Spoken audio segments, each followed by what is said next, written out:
And now to our series, Culture Conversations. For Asian American, Native Hawaiian, Pacific Islander Heritage Month, food is at the center of so many cultures. And tonight, two highly successful Asian American female chefs sit down with ABC's Eva Pilgrim to talk about food and heritage and how their families inspired their love of Asian cuisine and the importance of women supporting each other in the food industry.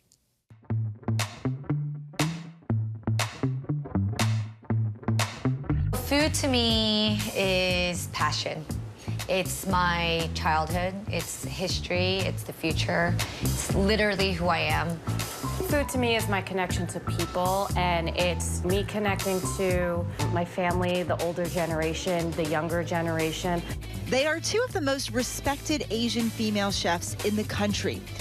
Chef Esther Choi has taken her Korean heritage to the menus of Mock Bar and Ms. Yu, and most recently to Iron Chef's Kitchen Stadium. And the winner is Chef Choi. And to beat an Iron Chef was amazing. I'm going more for modern Italian cuisine, and I think Melissa's doing more traditional. Top Chef alum Chef Leah Cohen unites the Filipino half of her Filipino-Jewish roots with her travels to Southeast Asia at Pig and Cow and Piggyback.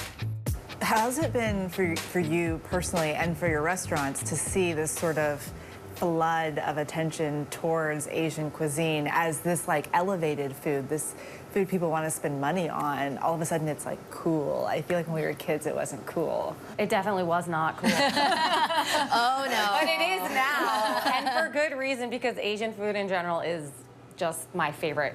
Like any It's kind of just Asian, good. it's good. It's so It is delicious. good. It has soul, it has flavor, it is complex, but it's also can be very simple. I spent a year abroad traveling in Southeast Asia, and I felt passionate about all of the countries. And so at Pig and Cow and at Piggyback, both of my restaurants here in New York, they're basically Southeast Asian, a lot of Thai and Filipino focus. When I cooked in like the different types of kitchens, it made me want to cook Korean food even more. And I feel like when you fall in love with a certain type of cuisine, then you kind of pay attention more to the culture as well. So it's kind of like a segue or gateway into learning about a culture. Food is very much a gateway. Do you see people's minds change about things when they start coming to your restaurant and experiencing your window of what you have to offer them? I've had so many people come to the restaurant not knowing what Filipino food was and then being like, oh my God, I love Filipino food. I want to go and visit the Philippines. That's what makes me happy, is that, you know, like someone who knew nothing about the culture, the cuisine, and then giving them a reason to want to go and visit, you know, the real deal. Where did the love of food come from? Who in your family, when you look back, is the person that was like, this is the food I know when I think of home? My 할머니, grandma, she was kind of the head of our household, and we grew up in South Jersey, no Koreans at all. So my grandmother really used ingredients that were available to her and made it Korean. So I think for me, when I think about like home or my past, it's always my grandmother. And even now I call her for recipes. I call her like, oh, what would you do if, you know, you had this? Like, and I would ask for advice. Her love of food was kind of what I admired the most. I got my passion for food kind of from my dad. He loved to travel, and he loved taking us places. He made it a point for us to know about my mom's culture and cuisine. My mom was like kind of weird. She wanted to fit in. She wanted to be American, right? Like she came here when she was like 28 years old. So she grew up in the Philippines, and we would go to the Philippines. Since it's such a long flight, we would stop somewhere else, Vietnam, Thailand, Japan. I think that's where my love of food and my love of travel came from. We would just go home and visit, you know, a lot of the old Filipinos in our family.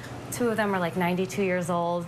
And all they wanted to do was like just feed the babies. And they were like, here's all we take. Yeah. Keep eating, more. Oh my God. And they'll be like, oh, you look skinny, or oh, you look fat, but like just eat all the food. Yeah. Like they just want you to eat so much and be like healthy. That is love, like in so many cultures, right? Here's a giant plate of food. Eat everything. I've been dying to cook with Leah. Oh! Okay. Chefs Choi and Cohen once joined forces on Beat Bobby Flay, and now they support each other in real life. You said you guys are friends, and you in some ways look up to her. Why is that? Why do you think women have to sort of come together like that? I think it's like the mutual respect. We're both female chefs and we both represent a certain type of culture. I watched her and from the beginning with Pig and Cow, and it really inspired me to want to do that as well. I respect the fact that Esther really tries to promote Korean cuisine, and her flavors are great, her food is delicious, and she's very passionate, and you can tell through the food that she serves. When we both opened our restaurants like almost a decade ago, there weren't that many female chefs running a kitchen, let alone running their own business. But I think if we didn't have that community and we didn't have those people that we felt like comfortable being like asking for advice, then, you know, we wouldn't be here. I think it's really important for women to support each other and not like tear each other down, because sometimes we all know people try to pit women against each other, and that's not how it should be. Okay, let's talk about the food. Okay. Because we want to eat. Let's eat. So I made adobo, which is probably the most popular, well-known Filipino dish.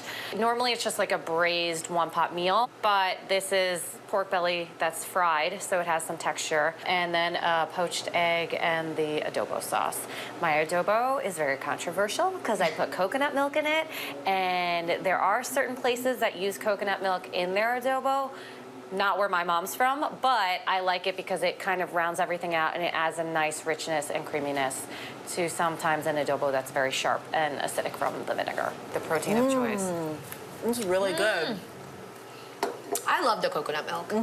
I do too. I stand behind it. Anyone who has any other thoughts can bring it up with me later. Why about this perfect complementing dish to pork? My kimchi, which I told you I'm obsessed with. We make like 9 different types at Mokbar, and we all make it from scratch. So that's kind of my pride and joy, because not a lot of Korean restaurants make their kimchi. They always buy it. And it's so sad because like that's the heart of Korean cuisine, and I feel like you have to make your own kimchi as a Korean restaurant. Like that's so important. So I have 4 different flavors here. We have cucumber, traditional Napa kimchi, and then a white kimchi, which is not spicy at all, and then daikon. Delicious, y'all. Oh, thanks for doing this. Thank you so much. Is anyone else hungry? I am. Our thanks to Eva Pilgrim for that. And you can see more of our Culture Conversation series next week, and a full special airing on May 24th. Hi everyone, George Stephanopoulos here. Thanks for checking out the ABC News YouTube channel. If you'd like to get more videos, show highlights, and watch live event coverage, click on the right over here to subscribe to our channel, and don't forget to download the ABC News app for breaking news alerts. Thanks for watching.